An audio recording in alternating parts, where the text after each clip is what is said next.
Did you do 10:30 tomorrow? It's just it was just spinning and spinning, but we're live now. I think. Oh, There looks we like go. it. Yeah, there we go. Oh, ding, ding, ding. I know. I have mine on the TV, so I just could have it up so I could see it. So, I as am, usual, Kim, I have not asked you, how was your day today? well, I decided that I'm not going to put siding and tar paper on my 1965 camper that I have. Instead, I painted it slate blue, the whole thing. Oh, It was like white. And yeah. now, tomorrow, we're going to be painting and just doing the kitchen area. I'm a tiny liver, so this actually is my full time home. And I'll be sharing different pictures and stuff tomorrow as we progress. But this is my alternate YouTube studio besides the office. And I'm very excited to be able to not have delays like tonight where I'm car sharing and couldn't get here. What I've Yeah. got is it'll be set up if something like that happens. I can just go live right where I am. Um, And I can't do that yet, but tomorrow, you'll get raspberry and teal are the colors we're thinking for the kitchen area. really. Hmm. Well, I'm excited to see what it looks like blue. I'm very excited. It's a big Blue. thing to do. Yeah, I think it's fun. So, do you stay in there now yet? Yeah, I've moved in June 1st. Oh, you did. Uh-huh. Yep. And you're enjoying living in the tiny space? Oh, I love it. It's for me, I will fill whatever space I'm given. And I discovered this because I'm not yet learned how to fill it with me. Huh. And so I fill it with all kinds of other things. And so if I have a shelf for my kitchen items, then all my kitchen items will fit on that shelf. Okay, so if I have a big counter space that's allotted, well, then I will Yes. fill that. Yeah. So we are just working with my newly diagnosed ADHD, formerly diagnosed bipolar, but that whole nother story. But we're working with those things where I can see what I have and utilize it and not be wasting my time and energy on things that I never touch. Good. So that's my goals for this week is getting just a better flow to being able to teach crochet and all of this. That's where it's Yeah. all happening. Oh, I love it. I can't wait to see more. Yeah. How I about can't you? wait to You have a see good more. day? I did have a good day. It was pretty relaxing because I was tired from yesterday. So today I just kind of had a relaxing day, which was nice. I took a nap. I did some work that I needed to do and catch up on, which was good. So yeah, I had a good day. And then I listened to music for a while, and that just like resets everything, doesn't it? I What type of just music you like? oh, I love all types of music, all types of music. Um, there's really nothing I don't like. Mhm. Um, because I'm like a musician at heart, you know? And Mhm. so I love all different types of music. Today I was listening to what was I listening to today? Maybe like 70s mix, which is probably one of my go-tos, like I love Queen or Led Zeppelin, those guys. So that's what I was listening to today. But I love everything. I love from 40s, 50s, 60s, 70s. 80s is probably my least favorite, which is funny because that's my era. Ah, My husband will play it and I'm always like, "Oh, holy trauma music." oh But no. anyway, I did. I had a good day. I had a good day. And then tomorrow I'm watching my granddaughter. So I'm like, yeah, I'll just take a resty day today. So hopefully I'll have some energy tomorrow. And thank you for asking me. All right, so we've talked a bit now, and we're learning more and more as we go. We've met you young and learned about your parents, Jim and Dee. Mhm. We've learned that they got divorced when you were 2 and were remarried by the time you were 3, both of them, right? Mhm. You have siblings from those marriages Mhm. that came later on. Yes. And then we got to know your mom and your dad each individually a little bit. And so now we've gotten to the point, and we've also talked about your desire and want to be baptized into the LDS Mhm. because of your family's lineage. Your father converted when he married your stepmother. And so when you were 2 to 3, Mhm. and um, so from that point on, he was Mormon.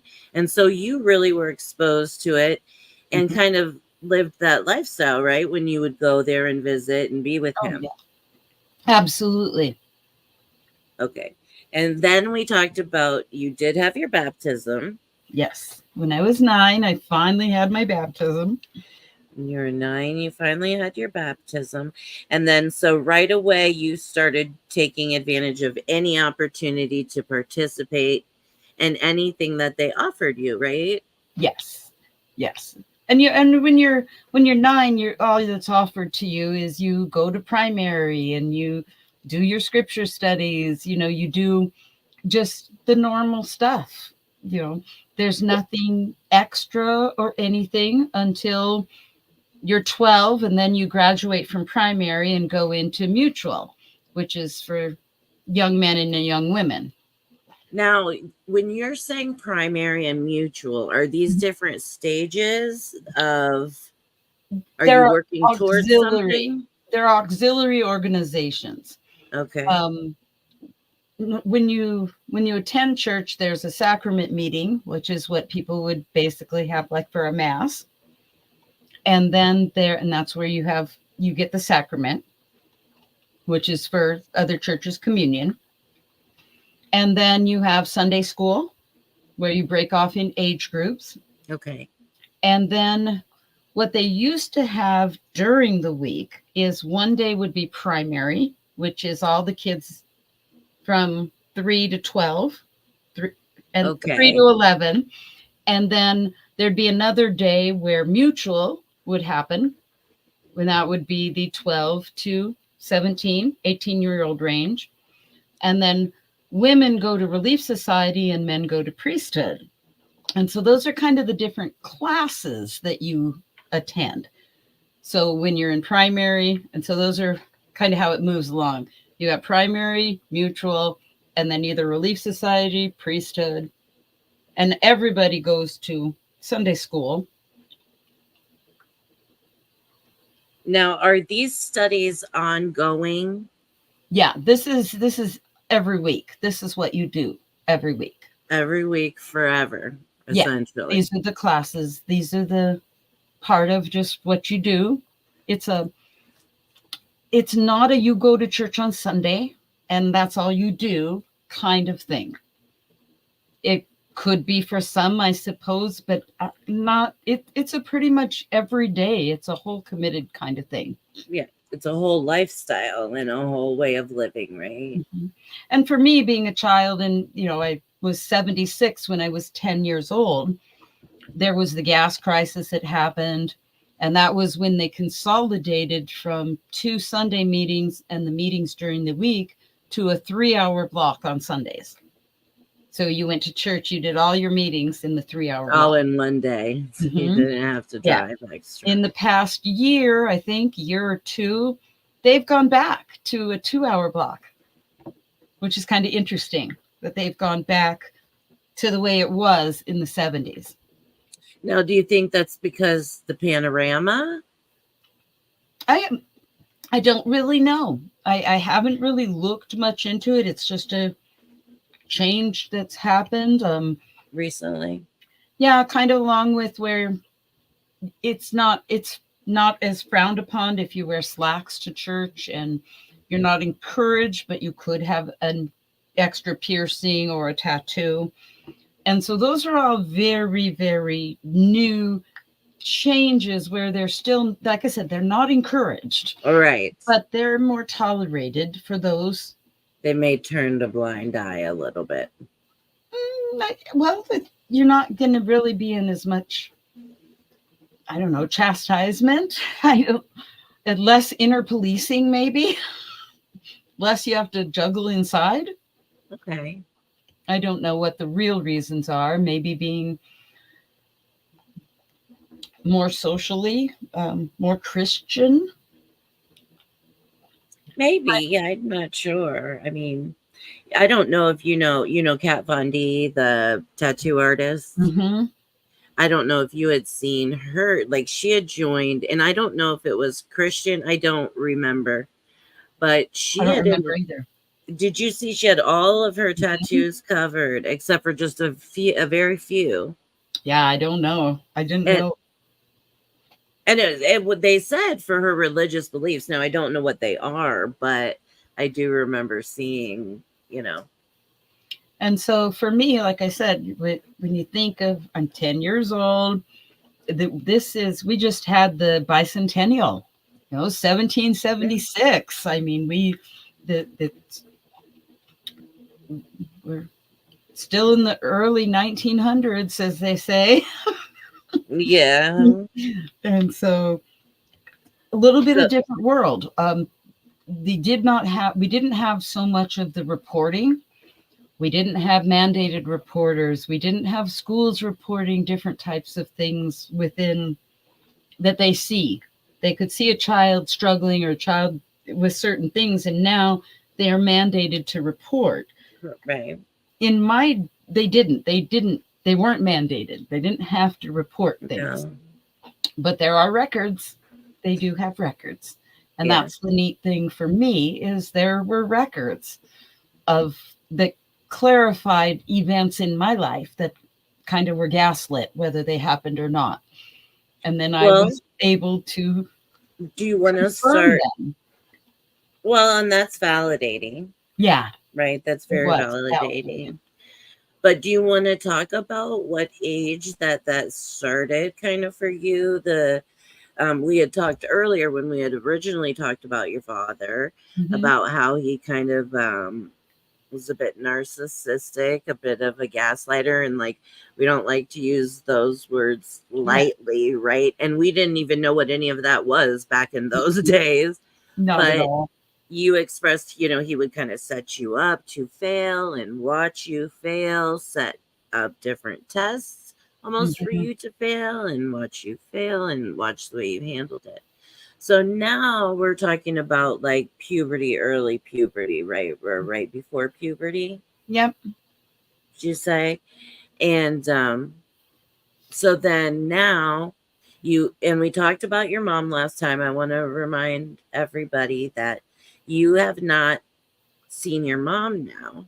Well, this is right when mom left. I was 10 when she moved to Minnesota. Okay. So this was the beginning of that change where now I'm living with my dad. I've been there since I was 7. So I have my bedroom, which was awesome, by the way. We just do drywall in the basement, and I could write on the walls. And when I filled them up, we painted them white again. Oh, And so I got to very write cool. poems and draw and do anything I wanted on my walls. Oh, well, that's And nice. I couldn't do that at mom's house, but yes, at my dad's house. Um, so, like I said, all kinds of different rules and whatnots. So here, yeah, like I said, this is the change. Now I'm there. There's no more back and forth. There's no more mom. Right. Because mom has now left Mom's the in state. Minnesota, and we've got and remember, there's no court orders, parenting time. We don't have child support. We don't have any of those constraints in. our No situation. custody There's arrangement. no No. anything of that. Right. None. Um, and this is also something not uncommon in some of the divorces from the mid 60s. Mm, Basically, it all depends on how much money, how detailed and tricky divorces got. that And is true. which is hard to think of a divorce without a parenting plan. It really is. I mean, now they have a lot of steps in place as you go through the divorce process if you have children. You you Mhm. can't even opt out. Yeah, we'll No, you handle have, it. Yeah, they don't. yeah, no, you have to have it. Yeah, And which is so I'm there, and the changes started, they started right away with, um, I didn't really get letters or anything from my mom. I'd get Christmas, birthday, a few here and there, but really hardly anything. And that started right away.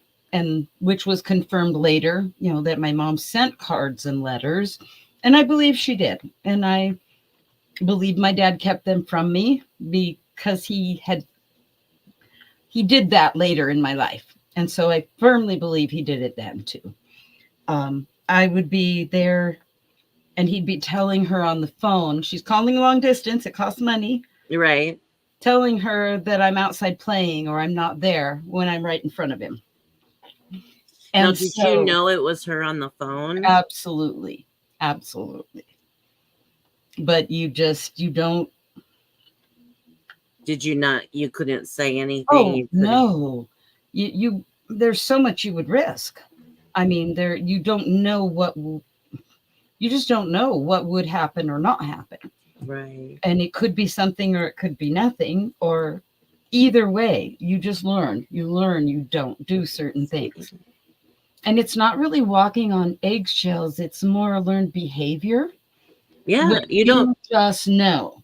There's some kids where they're, even if a police officer could be asking them something, they're going to lie because they know. Right. And You so, already know it has to be a secret. yeah. It's unspoken that it has to be a secret, but it's a secret. And it's not even a secret. No, right. Those words and verbiage, there's no, the insidiousness of it is there's no direct threat, there's no direct anything, but and you can't say or do to anyone. And my Aunt Becky, for whatever reason, would send me cards every month with a stick of beech nut gum in it. And I will never know why my father allowed that every month. My Aunt Becky's little cards with her little note in there. Now, And was that so, your mom's sister? mhm, yep. And she did that. That's sweet. And so I had a connection to my family, even though it wasn't my mom. See, so there was that connection. It's like Yeah. I still have a family. I knew it, but They just weren't here, right? They just weren't here. they left. They Yeah. left me and went off to be happy, I guess. I don't know. I didn't think about life that way. Mom left. Mom left. I don't know. That's just mom was gone. Okay. What do you So, do 10 years old? Mom's just not there. well, I think it's absolutely very confusing. And up until now, I have not,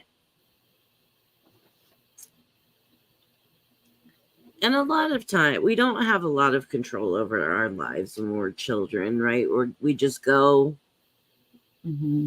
along with where our parents take us. I mean, and but up until now, you have been kind of back and forth, Yeah. back and forth. Now you've lived with your dad permanently for a while, Yeah. but now there's no visits to go visit your mom. So Mhm. then what was living, oh, I hit a button. What was living solely with your dad like? Oh man, it was so it was different. My dad got up early every morning when it was my birthday and took me to Waffle House and then drove me to school. And at the same time promised he'd take me on a camping trip, just me and him, and watched him go on camping trips with every single sibling except me. And so it was always that thing because I was Dee's daughter. There were always variances with me because I was Dee's daughter. He didn't treat my siblings the same way he treated me. The combination of being the oldest, there were more expectations. Right. Helping taking care of younger siblings. They don't do their chores. I got in trouble. Different kinds of things that were kind of common in a lot of families in this time. It's nothing big. It happens in a lot of big families. Oh, yeah. But the differences happened about 3 months after my mom. It was just when school started. Okay. Where he would get angry at me and when I did things that reminded him of my mom. And it didn't matter what it could be. And normally what he would do is he'd throw things. He liked to throw things and sometimes put holes in walls or windows with throwing things. He'd get frustrated. I never really knew what. It could be he measured something wrong, or it could, you never knew. It was just crazy. It could be something, it could be nothing. It would, like you said a second ago, you were walking on eggshells already. But not. You're just living a life. That's the whole thing. You didn't even know you're walking on eggshells. Yeah. Because I'm still a kid. I'm still learning and growing. And we had a garden. We had food storage that we rotated. We used TVP mixed with our textured vegetable, protein, soy, mixed in with our hamburger. We mixed dry milk in with regular milk. We did all kinds of things that made our food stretch, and we did our own jerky. We did our own fruit roll-ups. We had a year's supply food storage for every member of our household that we rotated and cooked with and used. And that's part of what my life was we had a garden. We got the garden. Well, that's really cool. And so you got to do some neat things while doing this. And like you had said earlier, a lot of those things were done like with your stepmom and, learning how to do a lot of those things and maintaining, being self-sustaining, which I think is wonderful. But so then your dad, you had said about 3 months after your mom moved, your dad started to... That was when he hit me on my thigh with a, I don't know, 2x2. It wasn't a big board. It was just some leftovers from some project. Right. And it was after that he put these leftovers in different corners in different rooms of the house. And it was different times he'd pick one up and just move it. And these like 2x2s. Well, yeah, they were just 2x1s, they were just leftovers. Just enough. Like we would make blocks out of them. I made blocks that year for Christmas out of these pieces of wood that I cut up, and for my younger sibling. And so they were leftovers from that. Okay. Do you remember why he hit you the first time? Because I was doing something that reminded him of my mom. And it was wrong or what bad, or I don't even remember what it was. But it was, you're doing this like your mother, and she does that wrong. And then he would just explode. And this only happened over this 3-year period of time, a total of, I'd say, 10 times. Okay. Where he would do that. And it would be with something in his hand. It wouldn't be with his hand. And the one time in when I was 12, the year before we moved to New Mexico, I I was washing dishes at the sink, and he comes up and he pulls me away from the sink and he's yelling at me how I'm just doing it wrong. I'm washing like my mother and blah blah blah blah blah. And then he took an orange Hot Wheel track and starts hitting my thigh with it. And I had welts when I went to school the next day. And I went into the nurse, and they treated my legs, and nobody, like I said, no reports, no one says anything. And I'm the kid that's sitting here, doesn't even know what to think, feel, do. Yeah. It I don't even understand what I've done that's so wrong, because I didn't do anything except Right. wash dishes, because that's what I was supposed to do. And Well, where you do you didn't. define abuse? Where do you define when, yes, these things happened? He never spanked my other siblings. They never got anything ever in their entire life. So the one I did tell this, or at one point in time, of course, the only one who believed me immediately was my sister. All the rest of them said I was a liar. Then my father, for the rest of his time on the planet, would bring it up, going, "Yeah, remember how I used to beat you?" And I'd have to laugh and go, "Oh, yeah, Dad, you know how we exaggerate things, blah, blah, blah." And that's the part that makes me the most baffled by the fact that I would continue to do that. I would continue. I never stood up and said, "Stop it. Enough's enough." I, I I Well, allowed, I allowed him to control the narrative, because that's what had to be done. He had to control the narrative.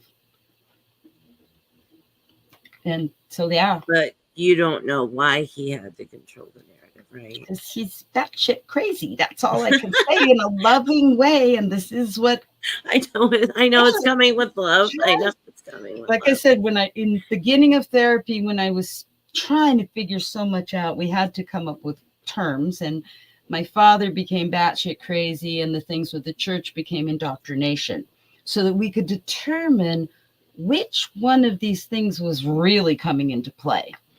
And so now I could just go, yeah, that's just bad. I'll never know. And I That's don't think just the he answer. would ever know.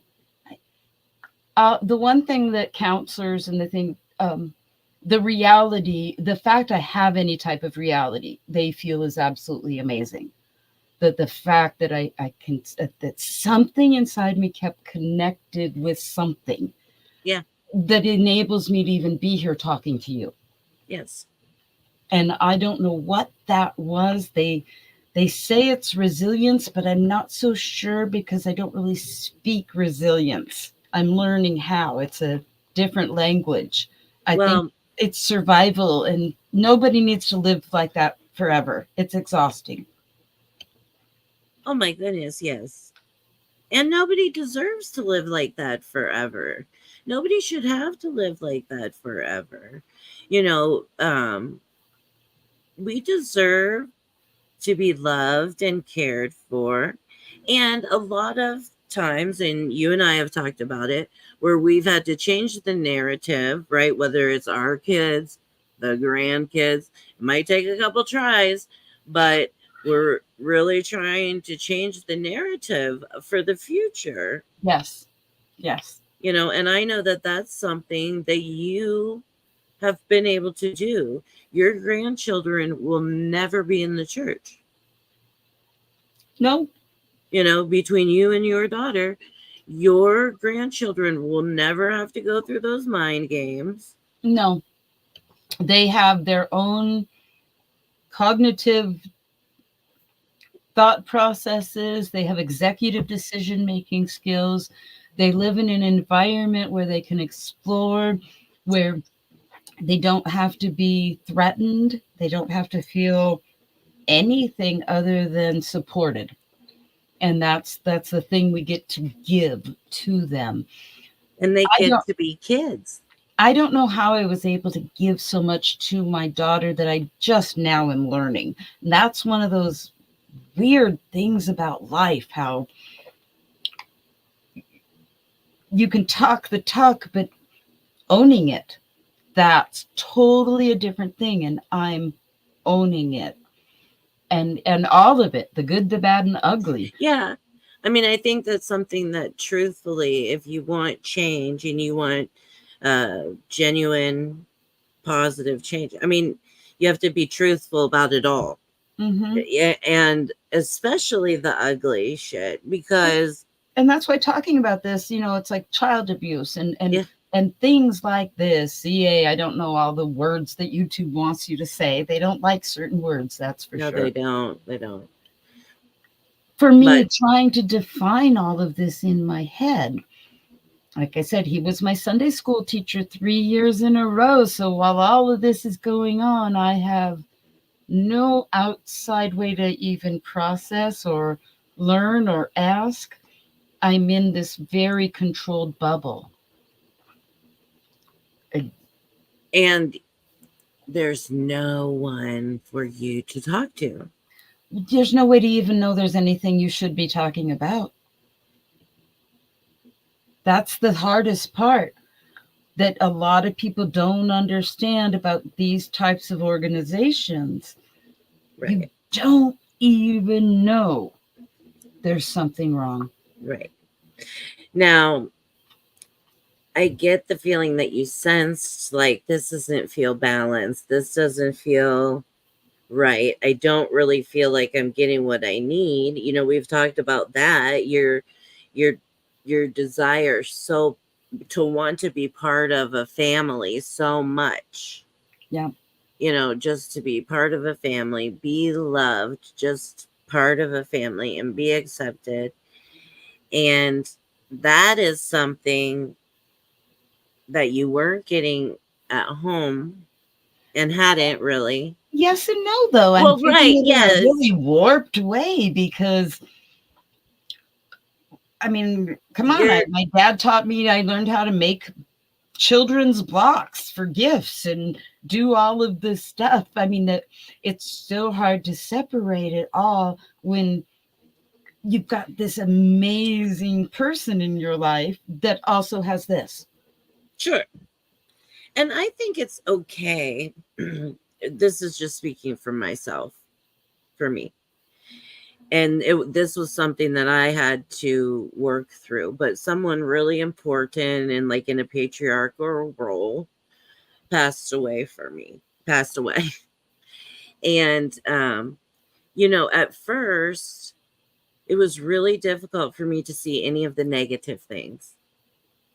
It was like I just adored him, and I do still. I adored this man so much more than life itself. And I kept him on this pedestal for a while until I started to realize, kind of just thinking in my own head, like, that was kind of shitty of you. I started singing a song he was singing, and I'm like, oh, that's not a nice song at all. It's almost like you realize, and then I had to tell myself it was okay. I could have both experiences. Yes. Yeah. And I almost had to give myself permission to say it's okay for you to be angry and be really angry about some things. I mean, some things really stuck, right? For me anyway. And so there were some things that I really had to allow myself to be angry about so I could let it go. Like I never truthfully had an opportunity to be angry, whether Mhm. you're here or not. And I talk to my ceiling a lot, when I talk to my people that have passed on. And so sometimes I'll be sitting here and I'll just be like, now that was shitty, right? That was a shitty move. Like now how I felt about whatever. I just kind of do my own process. But anyway, it did take me time to allow myself to say, yes, you're wonderful and you're one of my most favorite people in the entire world. And that's the truth. But you also were a bit of an asshole sometimes. Let's just be real. And no, through it all, I'm just the kid. I'm just the kid. Mm-hmm. All I was, I'm just the kid. Yeah. I had not done anything at all in my life that warranted anything. No. And Well, and so, and that's the good part is, and like you said, when we talk about the church, when I was 12, I was old enough, to go to the temple and do baptisms for the dead. And part of the forever family stuff is, you do genealogy work so that you can be sealed, and then your family for time and all eternity. Of course I dig on that. I want that. right, because you want the big now. And And how so I'm doing this for other people. See, you can do you it by explain? proxy. Can you explain just really quick, or it's simply, Mm-hmm. because in the LDS, your cousin is here, and your Mm-hmm. sister is also here. I just wanted you to know that they were. Cool. Um, but oh crap! What was I just saying? You were asking us something about something with the church and a process. Oh, okay. And so you're doing the baptisms for Mm-hmm. the dead, Yeah. right? Mm-hmm. And is this your genealogical? Are you following your own genealogy and baptizing your own past family, or is it just whoever? Well, it's just whoever. When you're older, it depends. Sometimes you could have it set up where you're doing it for your family, but that's a whole separate thing. Okay. This was us. We did youth trips, and the nearest temple to Colorado at that time was in Mesa, Arizona. So you've got a whole bunch of people in station wagons, and you drive down there and do the temple work. And we stayed at members' homes for the night, and then we'd drive back. And so it was just awesome. Like I said, we went down there, and they're grapefruits, huge, and we got to pick them, and oranges, and it's just this beautiful smaller temple. And you go in and you're baptized for probably 20 to 30 people. And it's the same thing, like I said before, when you're baptized, you baptize you in the name of the Father, Son, Holy Ghost. You have to go completely under. And then they say the next name they're baptizing you for, blah, blah, blah. And so you do that in succession 20 to 30 times. Oh my goodness. How long did that take, out of curiosity? I don't know. Like As an long as you hour? cook. Well, Day? The day? well, you do yours, and then the next people. So your Okay. group takes them about an hour Okay. and a half for your whole group to get done. Okay. And Interesting. so for me, oh man, it was just this amazing experience to know that I'm giving these people an opportunity should they discover that it's true when they're learning about it in paradise. This is how they get their ordinances done. I'm their proxy. You're helping them. And yes, I'm giving them their way back. I'm, and all up to them if they decide or not, because if they're dead, they're in paradise waiting. They could, or they're in the spirit prison. They're in They one. could be happy where they are. Or... Well, once they learn, they'll learn Okay. about the gospel there, and they could decide to accept it. And if that's the case, their work's got to be done, because none of it's going to be done in heaven. It's all got to be done on earth. Right. And that's part of the reason why we do these ordinances now, so that everybody's connected later. And okay. Later with this is the first part of the temple. When you're an adult, Okay. you get an endowment, and then you do the sealings. That's where you're married for time and all eternity. Where we talked about when you're born under the covenant. Right. See, Yes. I wasn't. Yes. See, for someone not, I would have to be sealed. Right. Like my dad, he was a convert. He had to get his endowment, and then right. he had to go through these And then process. they had to wait to be sealed also, correct? I'm not sure if I don't remember if they had a civil wedding or if they had a sealing. I thought I kind of thought they had both. If we I'm went, not sure. I'm not okay, sure. I'd have to double check. They might have done it on the same day. But like I said, when a temple wedding, it's different than a right. civilian. It's just very different. And we'll talk about that when I get to that point because I had a civil wedding and 5 years later was sealed on my anniversary to my second husband. Oh, And so I have that experience also. So, but for me, the temple was just unbelievable. I loved everything about it, and I could not wait to be older and get my endowment and be sealed and do. I just, oh, yeah, I geek out on it even now, man. It just, everything I ever learned about going to the temple, I felt. I just felt. Oh, they had a library wedding in Blanding and sealed in Manti later. There we go. So that's what happened because you have to wait a thanks, year Jules.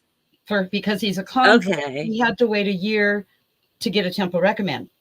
okay. See, I so thought I remembered, and then I was like, well, but you know, also but yeah, me. those are all the ins and outs of the little rules and regulations. But So yeah, when you went to the temple, when you finally were able to go to temple and go there, did it feel like home? Like this is the everything. best This place is I can be. the first step. This is.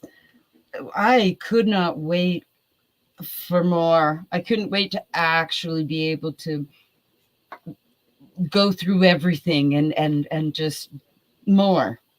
But you don't do that until you're an adult.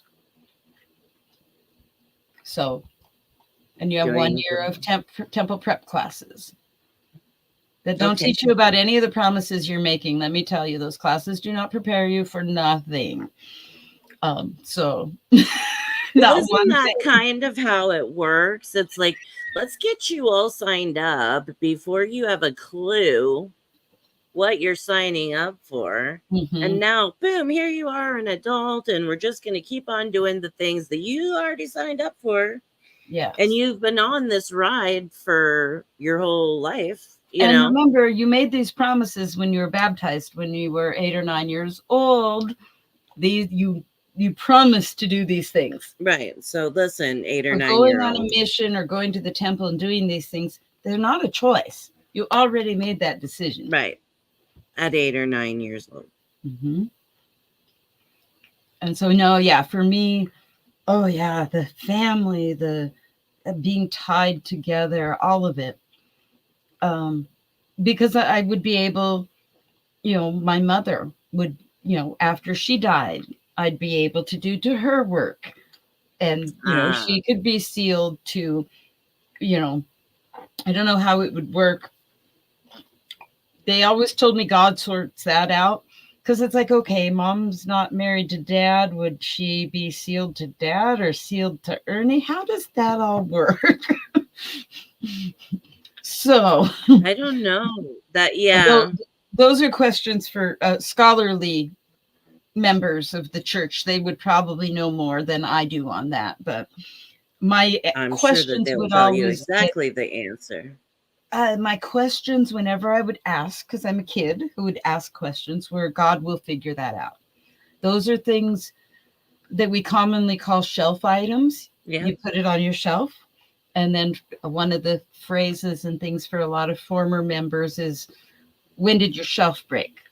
What was it that broke your shelf? Um, and so it's one of those shelf items where it's, you don't need to know in this life and you probably won't care in the next. That was the other answer I would get. Oh, well, I don't like that Well, answer. that was the answer I would get often when I would ask my father or pretty much any other member of my bishop. That would be the response is, yeah, just doesn't Well, it's easy. wasn't a good enough answer for me. I read a lot of scriptures. I did a lot of cross referencing to try and find whatever answers satisfied me, Mm-hmm. and all kept me digging, and it just kept me being more and more, doing more and more, learning more and more, and loving more and more. Right. So you're just digging in deeper and deeper and deeper Yep, and deeper. yep, and loving it. And then, like I said, my dad was my Sunday school teacher 3 years in a row. So Yeah. the everything he did, train seals. We'd all sit in a circle outside, and he'd throw candy to if Uh-huh. you got the right answer, and everybody just loved train seals. And we just he through this is where I learned how to motivate people, how to capture an audience, how to keep things moving and interesting and have fun while you're doing it. Those Sure. are the things I learned from him being my Sunday school teacher, is how to do that, how to manage. Because remember, my classmates are also having the same teacher 3 years in a row. Right. As me, it's everybody in our ward. And this isn't a normal thing that happens at all. You Now, normally are. were you friends with any of your classmates? No, because I was the weirder kind of Mormon that did food storage and homemade clothes, and I Okay. wasn't so much the yeah. So no, I was the weirder one, and my dad's strange, and so yeah, no, that just wasn't ever going to be something. I never was the one that was going to fit in. Never. Yeah. Well, we talked about that before, and I just wanted to kind of touch on that and see if in that community, if it was any better for you than outside communities, I and it read a lot. didn't. No, I awkward. I mean, I was never good at it for more reasons than I ever would know. I mean, Well, I think that we've talked about a the lot back of and forth, reasons. the damage, the hand being tied behind my back, forced to be right-handed, all of these things just. Yeah. I think a lot of things along the way just broke down your confidence. And You then I had know, no more mom and no more little brother Ed and no more awesome stepdad with his guitar, and he fixed TVs, and the normal part of my world, for lack of a better word, the ungodliness of my world was gone, and all that was left was the good part, which wasn't balanced enough to sustain the loss I had of that family. And that's what it boiled down to. And I was a mean person sometimes to my younger brother because he irritated me. He'd tell me, I love my other family, I need to go live with them. And there wasn't anything I could do about it. So one time I pushed him into a yucca cactus off the front steps. And yeah, I'm kind of still well, proud about that, but he yeah. was really on one that day. I was 11 years old and he was 7. And I just sent him flying. That's all there Well, was to it. siblings can be tough, and then especially in these kind of And that was the only situations, strong memory I have of me being like physically where, I and was standing normally. up for yourself. No, I lost my temper. I absolutely lost my temper. I did not control my temper, period. And it exploded. And I'm still afraid of my temper. I don't do anger well. And that's part of it. It's because I never could tell when or where I was going to cross. And so I had to separate myself from those feelings or situations. And now I'm learning, and it's not easy. It's not easy, but that's one of the prominent memories of me at 11 with that sibling. And we had Ranger Rick subscription, and we had this little forge Right. underneath the stairs, and we'd sit and read the Ranger Rick, and we'd read The Friend, which was a church magazine, and we had a maze in the basement. We had a checkerboard, marbles, hopscotch that my dad made out of remnants of carpet squares. And we had a Oh, pool fun. table with ping pong and big archery circle for that used for archery, and we'd walk and balance on the top of them and walk it all the way around the basement. And so, like I said, I had amazing fun times, but then, oh man, just would cross that line. And yeah, that was after that, my relationship changed because I couldn't risk losing it like that. I became a teacher. Unless I was teaching something, I didn't have the same relationship with that sibling. And I became a teacher to the other ones, teaching them to read and math, and that I So had you changed your relationship with your siblings. less personal, less fun. I was a Did, teacher. did your behavior scared you? Yes, terrified me. Yeah. Was that the Terrified first me. time you saw the first time that came out of you? Me. The first time I recognized anger for me, and I felt joyful about it, and that scared me. Yeah. That I you still, like I said, I still feel a little pride in that moment of that Yeah, right? 11-year-old. And I but I don't but I blame still you. feel maybe that's not the way I should feel. Maybe I should feel something different. And yeah, no, I still just, man, I just felt good. But Well, that's okay. I guess anger could feel good. The anger is a different type of emotion I think it's hard to process when Well, you've been in a bubble and that's a feeling that scares you.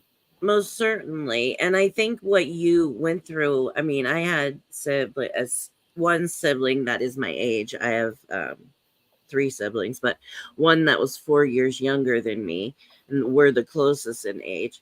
And we fought like crazy, so it's not necessarily unnatural for siblings to fight or jump on each other or even do those types of things.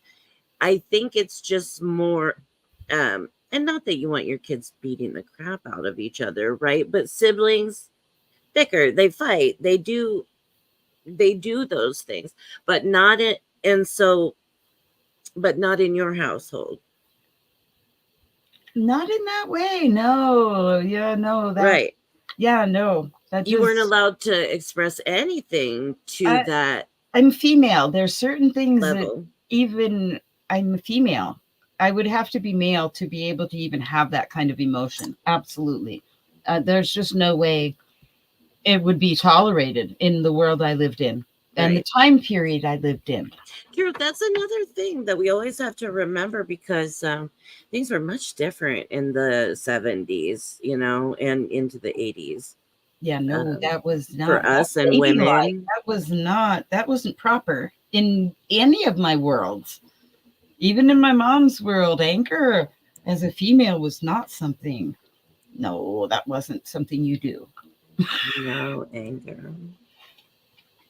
And Heather says, "You're not weird, Kim. You just march to the beat of your own drum." Oh, absolutely, I do, and it's high time I finally embraced it. Yeah. And that's what started doing this.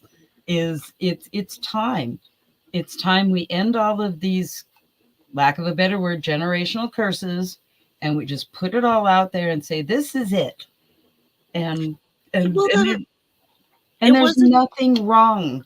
There's absolutely nothing wrong with the life I've lived. It's just mine. Oh And yeah. that's the thing. There are terrible things that have gone on, but a lot of us have terrible things. And I told you before, I'm one of the most positive people on earth and can be quite annoying, but it's that defense mechanism. The minute I start feeling the pain or the sorrow or the anger, I diffuse myself. And this was at the darkest times of my life, these Yeah. 3 years. I My sister and I were talking once, and she said something about she doesn't remember a certain time of her life. And I have such an amazing memory. There are so many gaps in these 3 years. I can remember different parties or birthdays, but it's all different. It's not having my mom and Ernie and my whole family there for events like it was before. everything was different and scary in weird ways. And I couldn't be me. And I didn't know who I needed to be. And that's when the splits happened. And that's when everything, me and crocheting, me and, I didn't talk. I didn't really talk to people till I was 14. I read books. I You were kind of in your own Nothing was world. safe. There was Just no safe. The books were safe. yeah. And that when I was 10 was when I ran at Anne Frank, the story of Anne Frank. Oh yeah, I love that book. I became obsessed with Hitler. And I spent the next 3 years reading and dissecting everything I could about him because I wanted to understand how this being could have so many people Brainwash. follow and do Or and yeah. and not necessarily willingly. I made so many connections in my own life with Hitler and just how do you comprehend that type of loss that person did. And all along the way it was like my brain protecting itself. And the deeper I dived into it, learning about his psyche and learning about the different relationships he had with organizations, mind control, the occult, all different little weirdness, it just really scared me about people in general. And it made it easy. And then It made things it with the easy Cold War to to distance myself from humanity. right. And then the 80s and that started to approach, and the things with the Cold War and the things with the Berlin Wall coming down. There's all kinds More of, scary stuff. but this was the buildup time before those things happened, where the Right. wall came down. This was scary. This was nuclear attack drills going underneath a wooden desk. Okay, it's not going to do anything. And It was a scary time though. It was, and especially at our everything, age. everything was scary. Yeah, Home like was scary. Life was scary. And you're being taught that the end is near. You're being taught to be prepared for Christ's coming back. The time is short. These are messages you're being given. And so you have to be, you're ready for the end. It's the end times. And you just see them everywhere. It was the end times. That didn't happen. how anxiety provoking for a child, Kim. I'm so sorry that I mean, I know it's your life and I'm not saying I'm sorry for I your know. Yeah. life, right? It's your journey, but um and it is, and I'm really proud of you for being able to kind of step away from the bubble and look into the bubble and see things inside the bubble that you've never seen and trying to understand them My and mom and my aunt, they would have gotten me out. My family would have done anything if they had known. They would have done anything. Which is why what I've done in the past year for my grandson in a similar situation. I'll do anything. I'll do anything. I know He you was will. kept away from my daughter and me. He's still being kept away from me. It's going on 10 years. I still get to see him now because my daughter has parenting time, but I'm telling you the damage done by this kind of stuff. It's It does, it lasts, it leaves a mark. You're alone and you don't have to be, but you're No. still alone. And you're a little Mormon girl, so my God, nobody wants to hang out. But I had friends, but I didn't. It's hard to explain. Well, you can't, I can't imagine, and correct me if I'm wrong, but like I can't imagine that you could really trust a friend, trust anybody. You know, when you can't trust your parents, how can you trust anybody else? And you don't even know what's wrong. You just know what's wrong.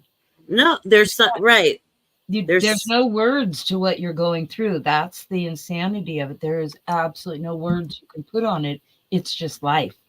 Yeah, you just The know it words doesn't come feel right. now, later, as Yeah. this grown-up person looking back, going, "Oh my goodness, what the heck?"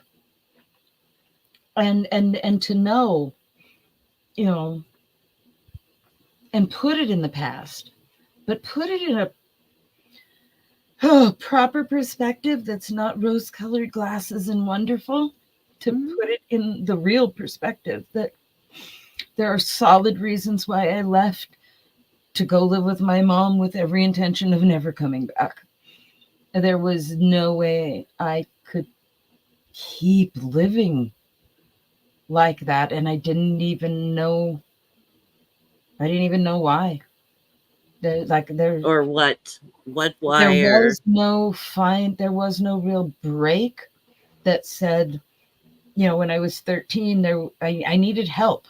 I needed psychiatric help, mental help. I needed counseling, and nothing was being done. Years later, and I'm talking recently in the last 5 years, I got this box from my stepmother, and the very thing on the top was a typed letter my mother had sent when I was 13. She set up counseling and everything for me, and they didn't do anything. And so to see that letter and know that my mom was there, my mom did do something. And She it was, was trying to take care of business. She like I said, was trying to love you. She was.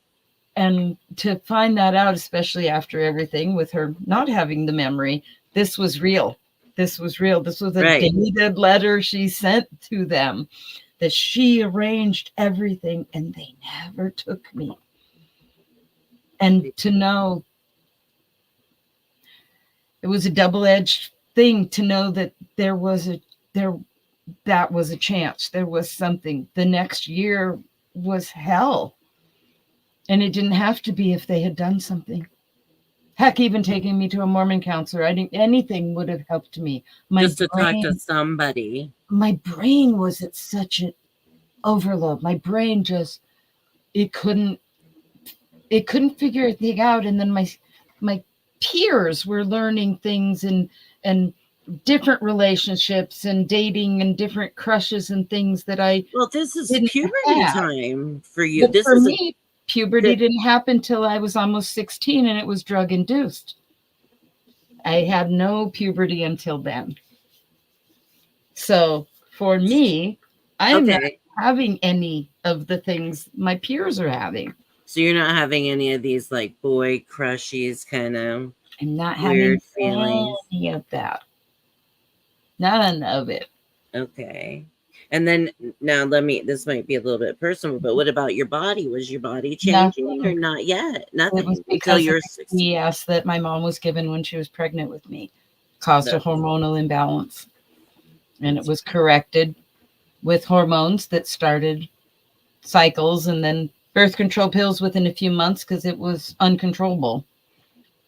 And then I got lucky and was able to have one kid, and then had to have my tubes tied within a year.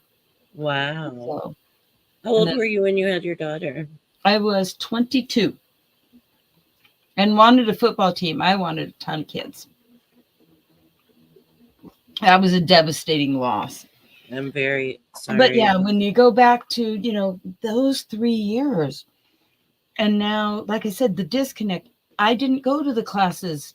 My dad wouldn't sign the note, so I didn't know about periods. I didn't know any of it even existed. Because, of course, the girls didn't talk to me. They didn't talk to me anyway. Alone talk to me about that stuff.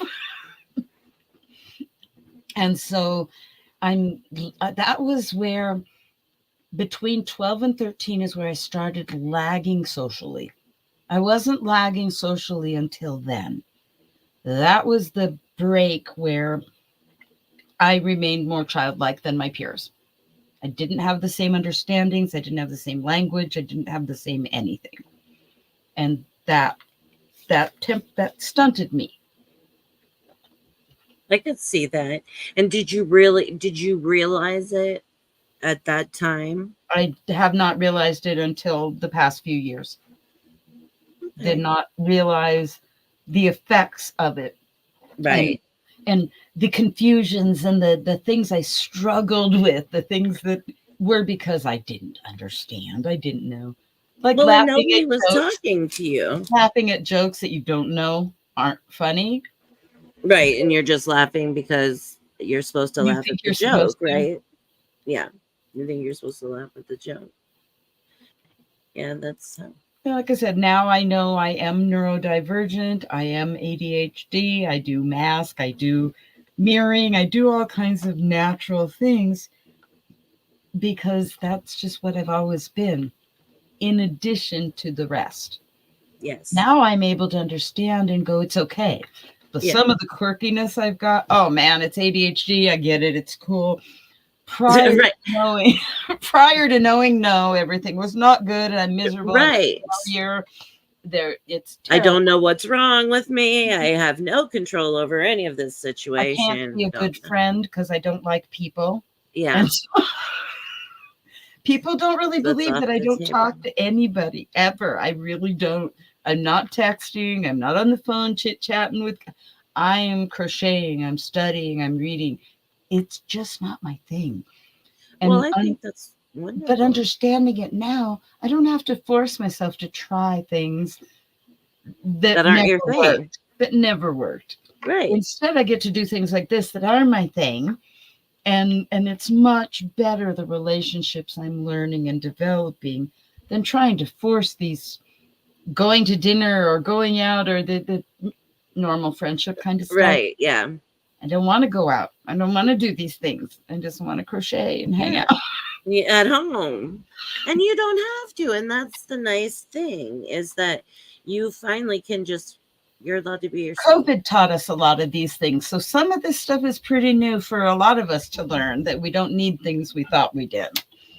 Yeah, that was a lot of learning. It was very difficult for a lot of Oh, people. but for me and my upbringing, how I am, it's kind of funny. I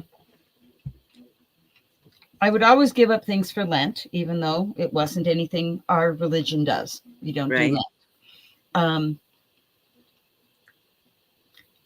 What I did that year was I decided to give up spending money, Oh, with the exception of like rent, blah, blah, blah. So I bought all my food, all of everything for Lent, which went through like April 9th that year. hmm. So when the COVID stuff happened, I wasn't waiting in line for no toilet paper. I had everything I needed till Oh, April 9th. And so divine intervention or what, I don't know, but wow. Well, sometimes you you lucked out. follow those instincts. But that's where I use my skills. And I wouldn't have them if I wasn't raised the way I was. I wouldn't know how to do and be successful at it.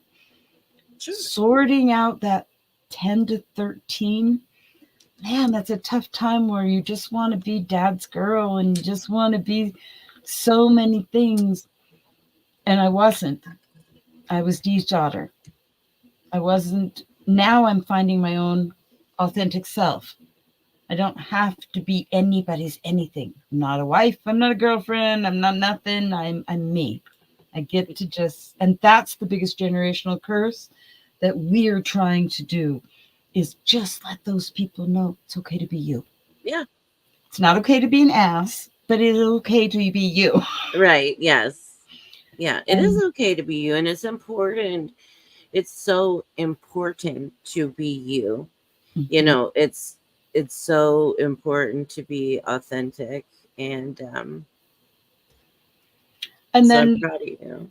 and then like I said, when the next part, we get into is, being 14 and being the only Mormon in a town of about 1,200 and the only one, and you've got This your is Mormon family telling you Joseph Smith was 14 when he did blah, blah, blah, blah, blah, blah. And I'm sitting here thinking, well, he saw God and I'm a girl. So I'm kind of right. So what? really, What?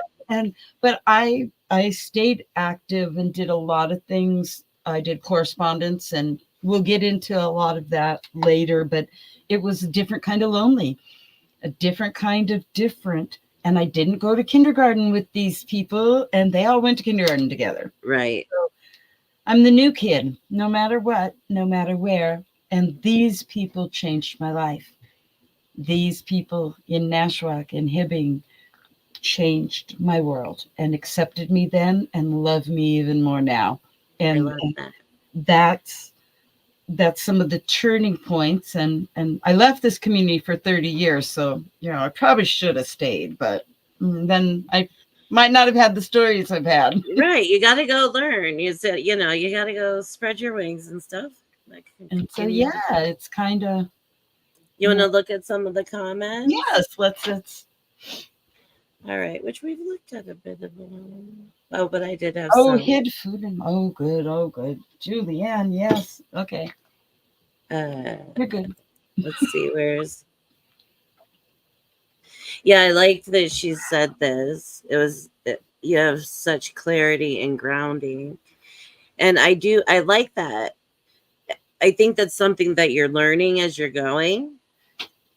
I am learning how to verbalize it and not keep it emotional. And that's what you're seeing is I have that clarity and grounding and acceptance of it, and I'm learning the words to express it. Yeah. And instead of, I hate my life and I don't know how to handle anything, and you just run out, right? I don't know you what just to say. I don't. Right. And you know what? Something I was talking about, we did an insomnia live last night. We were up late, but I was talking about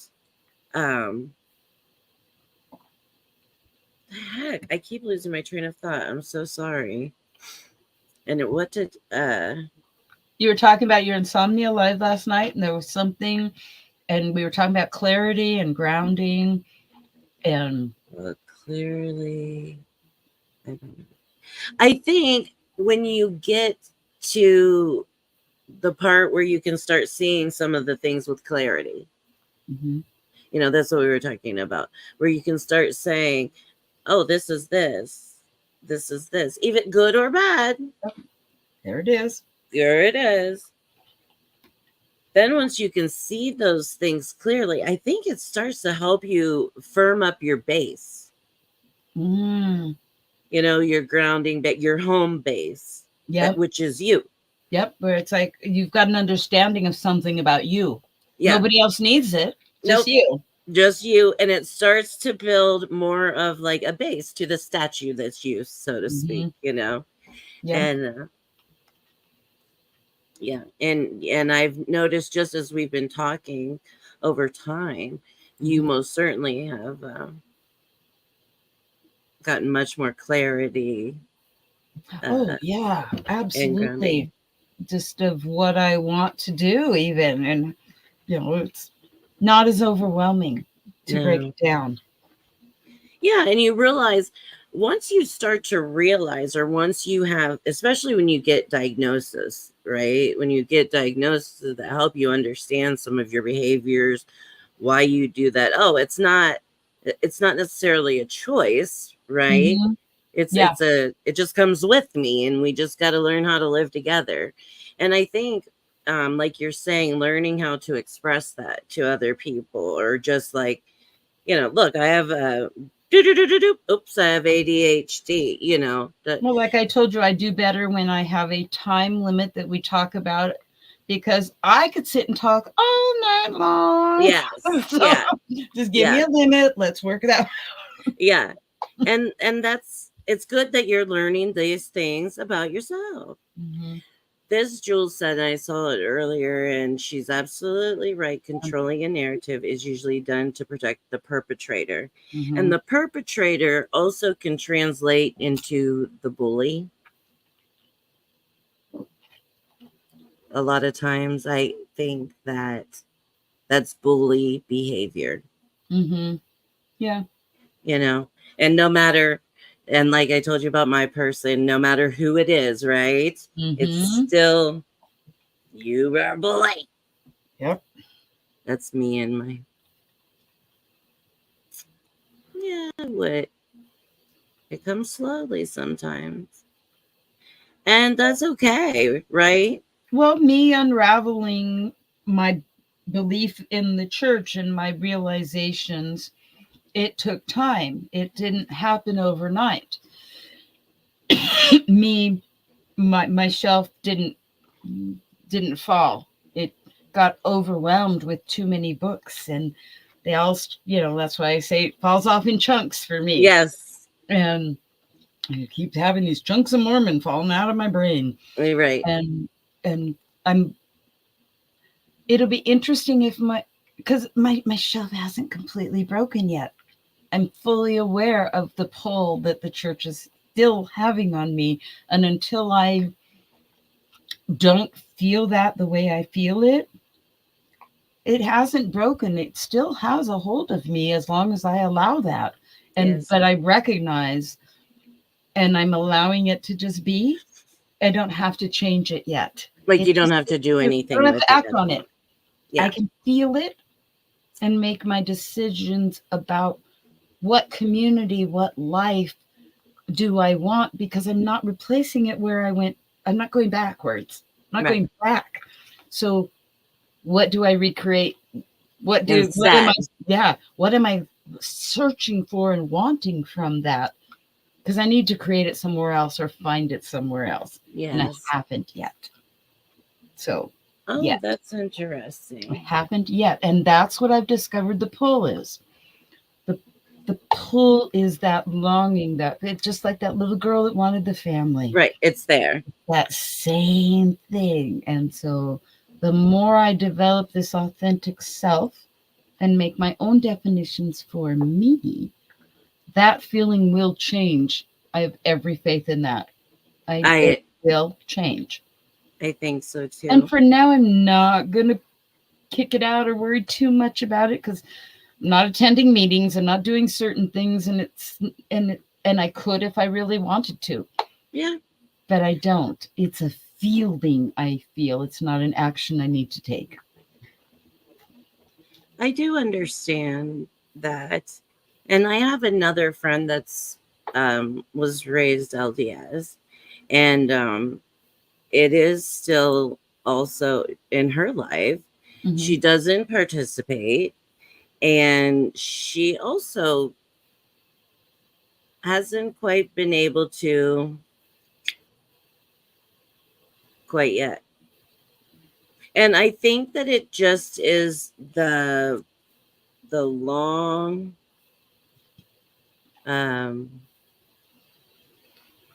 it becomes a lifelong like blanket. It's so ingrained in everything you do. If you really just totally, if true believer, it's inevitable. It's designed to be that way. Yeah.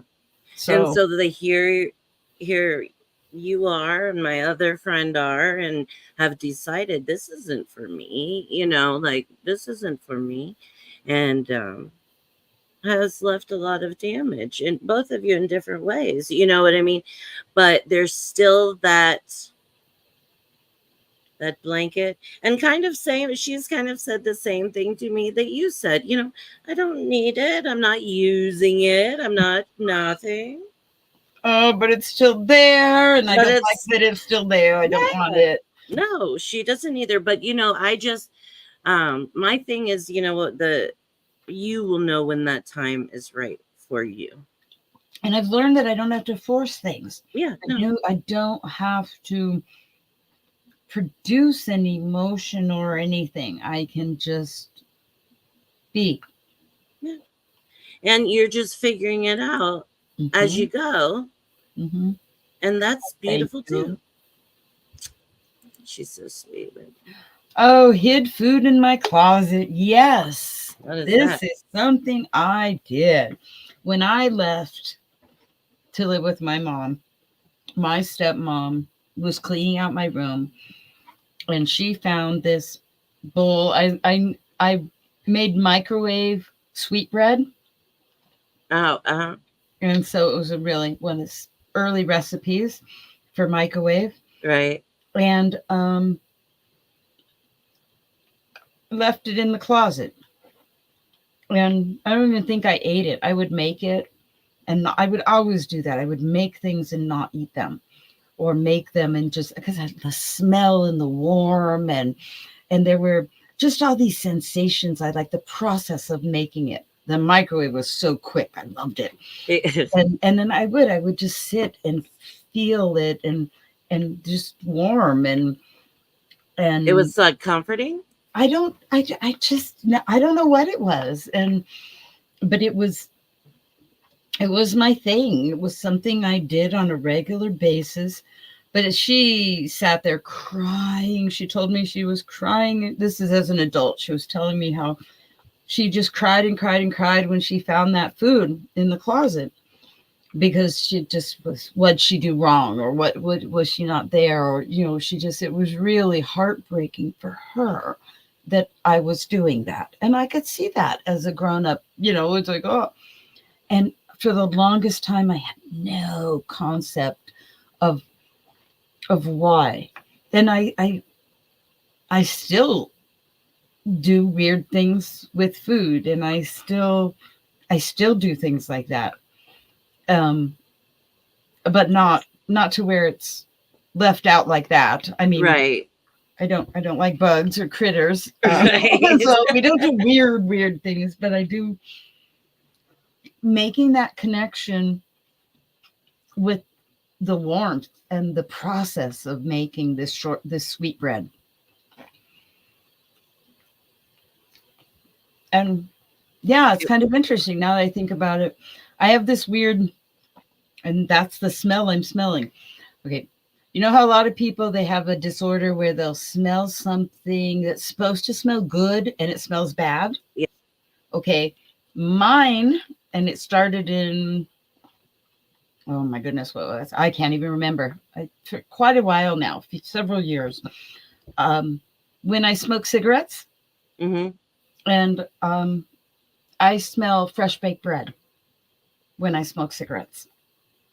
When I smoke it, not when someone else smokes it. When Right. I Yeah. smoke cigarettes, I smell fresh baked bread. And so it'll Interesting. be interesting now that I'm thinking about that, going, I wonder if there's some connection.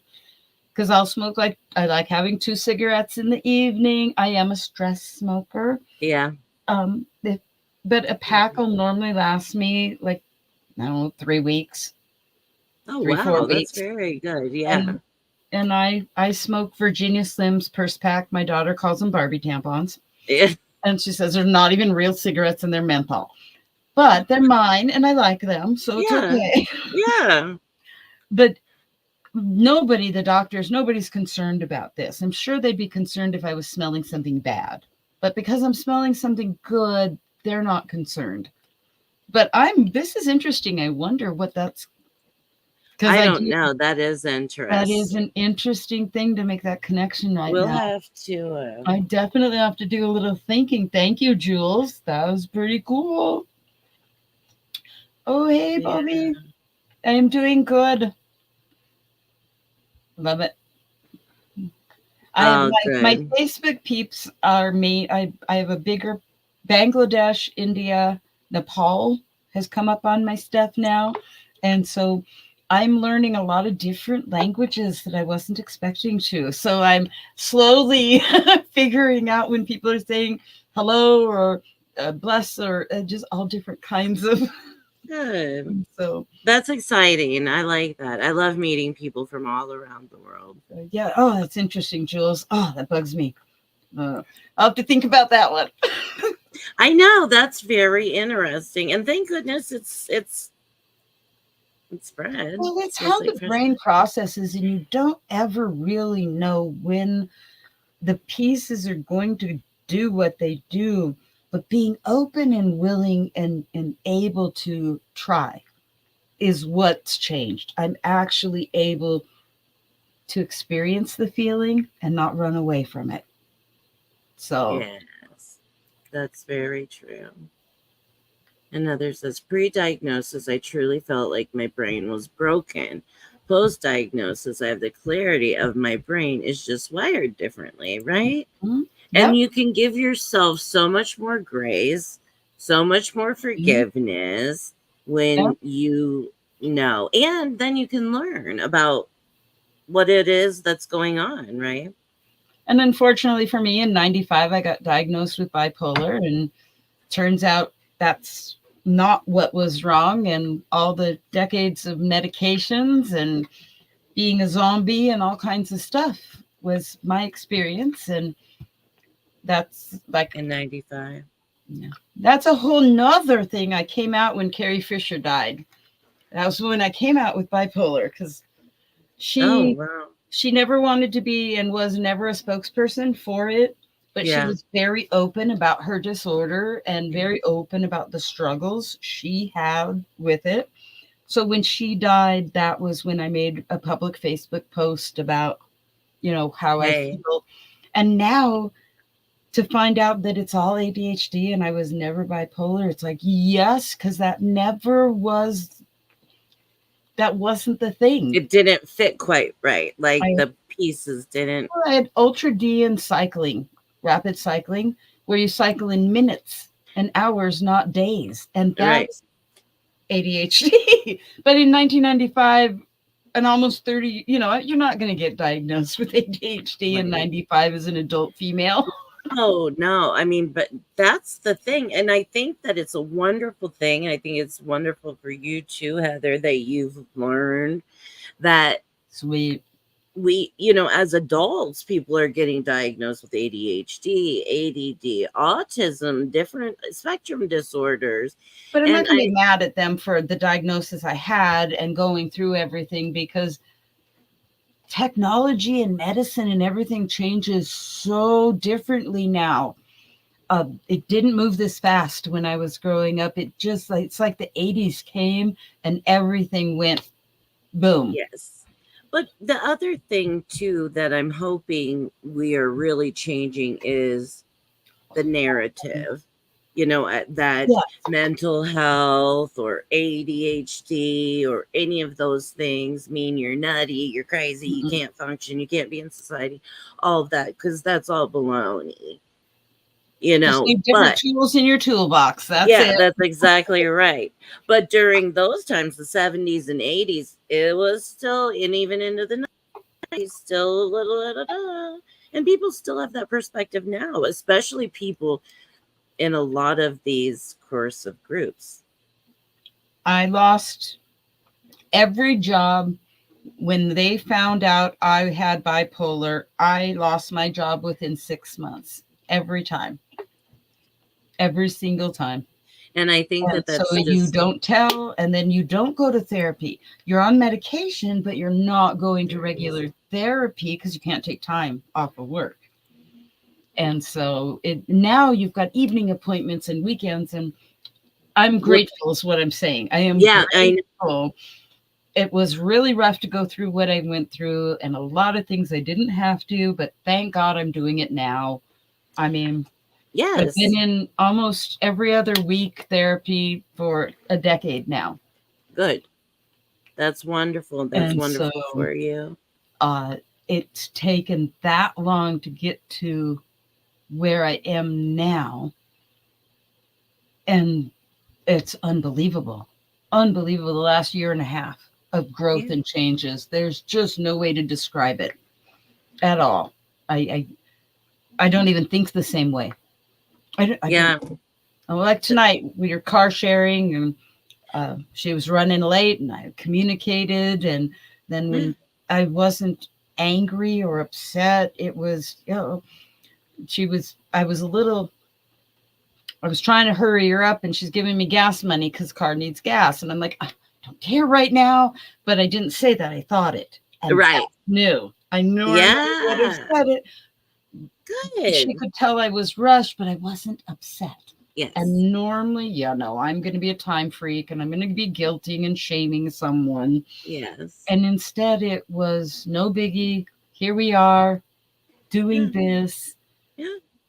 And there's Yeah. not bad feelings waiting for me when I'm done, because I didn't go there. I didn't Right. Isn't do that that nice? for myself or someone else. Right. And those are the new things I've been learning. You don't I love that. That gives you so much peace in your house, in your Mhm. life. Oh, much better, much better. Because Yeah, I was, good yeah, for you. loony toony about that kind of stuff. Yeah, I have had my moments, that's for sure. Let's see.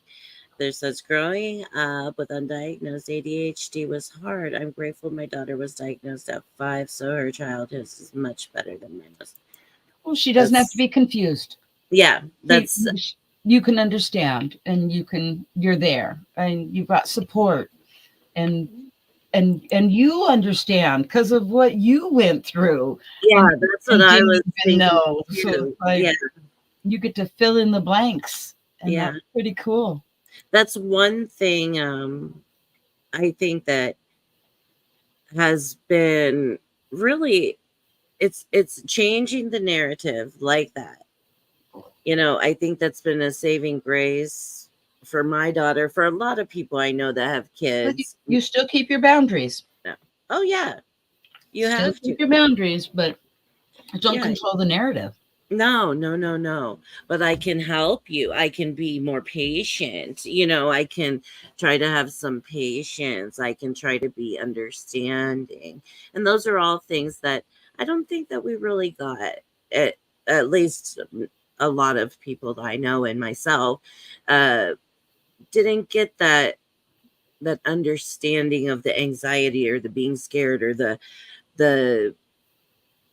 the unexpected childhood age of perception things that you just don't It was a understand. different world. We were raised by different type of people, and We uh, really were. I mean, seen and not heard. I mean, there were. I Very mean, much so. the kids table was a real thing, and a lot of people don't do that anymore. The kids and everybody's all, you know, Together. or the Mhm. grown-ups are at a table by themselves, and the kids are at the Yeah. big table. It's Yeah. just It's changed nothing. a lot. Nothing's the same, It is and most. it's good, and we need to keep moving forward, and that's why so many of these various things from the 70s and us children of that time frame, we're still here, we're still alive, we're still struggling with a lot of it, and not everybody is willing to share like I am. No. Yeah, And that's and very so true. I'm grateful to be able to be my own voice first and secondary, just to let someone know you're not alone. Yeah. But And that first, to me is huge. it's me being able to have my voice, Yeah. which I let myself keep quiet. And I don't need to do that anymore, but I also don't need to yell from the rooftops. I can be me about me. Yes. And that's where you got to be and where you got to keep going. Hmm. Yeah, we knew how to toe the line. We also knew how to kind of cross it every now and then. Yes. I hope to get Yep. to that point. Yeah. And you will. That's the thing. It's not a race, and especially once we start Hmm. facing, uh, you have so much potential. You just need to try harder. Oh, Trying as hard as I can. There is no that more try. Do or do not. There is no that was try. something. Yoda. Well, and there was also like this expectation to be above board, be perfect, be wonderful to do, but no steps were given to achieve that. Being told you better learn the math. Do you think you're going to carry a calculator with you all the time? Well, actually, yes, I do. I Right do. It's there. in my It's right pocket here, and my phone and my all calendar. the time. Things we never dared dream possible are happening. And part of my role in life, what I've discovered is it's being a timekeeper, it's being a placeholder, it's being this living part of history with the memories and the knowledge that I've got that was well earned. Tons of hours with books and Mhm. stories and and being able to be creative and inventive and just not being a wallflower at all, but Yeah. not having to be at the middle of the dance floor either. You know, it's just being able to be here and Be in the dance. moment. know, and I dance like an 80s cheerleader. I think that's what a lot of 80s dancing was, is you do a lot of, cheer. Mhm. I love it. Um yeah, this experience I'm doing right now is this is laying the foundation, because next is amazing. The next 5 years, 14 to 19, this brings you up to the point where my discharge from the Marine Corps that we talked about Yeah. was due to a turbulent family history. And so everything came back. Everything was damaging in a different way. And it showed up. And it showed up. And still, yeah, no one really saw the signs, least of all me. Yeah. I didn't know what a discharge due to a turbulent family history. I didn't realize what the naval psychological unit. You know, I Right. didn't realize what any of these places What are you really saying to were. me? I went to NPU, I talked to someone, this is what happened. They gave me a choice, I made a choice. Now I go back reading it going, oh wow, should have picked up on some things, but grateful to be doing it now. Yes. And Yes. so this is where we'll, Yeah. kind of, All right. Well, thanks everybody for being here. Tomorrow night we'll yes, be back on at 10, right? Or yes, 9 for yeah, you, 9 9 for Central me. Time. So we'll be back at 10 tomorrow night, and we will talk about 14 and up, and we will learn Guide some really. into Kim is, you guys, she's Oh. really interesting. So we're gonna. The funny part, and this is what I showed her, and I will show you. If you're old enough, you'll remember Hallmark date books. Okay, little calendar books.